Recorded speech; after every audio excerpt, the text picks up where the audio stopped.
Hey, this is Mark, Circle of Dark Mother. This is reading from the Embracing Lilith Myth, Part 17.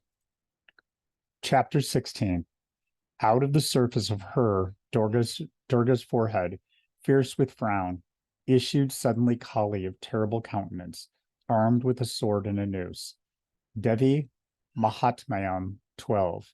And then it was that the Morgan, daughter of Ernmus, came from the fairy dwellings in the guise of an old hag engaged in milking a tawny, three-teated milch cow, the Ulster cycle. And the queen of the south of whom he spake was the queen of Ethiopia, the Kebra Nagast, 21.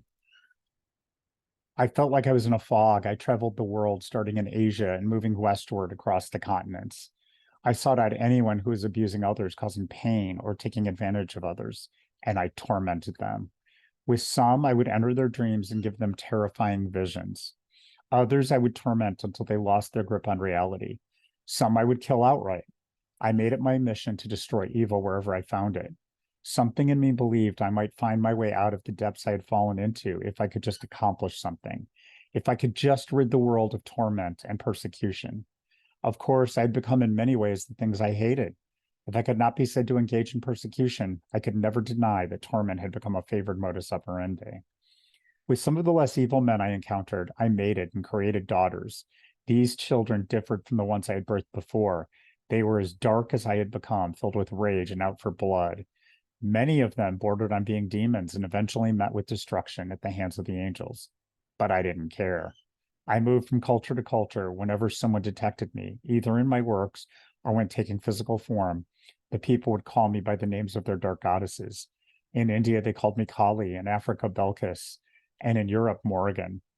I took the role of every female force of destruction and reveled in the pain I caused.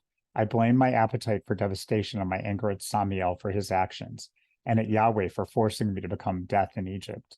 But in retrospect, I raged at myself. I believed myself evil with no hope of redemption. I went back and forth between fury and being frozen without emotion. It was a horrible time for me, and truthfully for the world. Darkness ran rampant, and I didn't really do much to stop it. In fact, I brought more pain to people than I brought relief from suffering.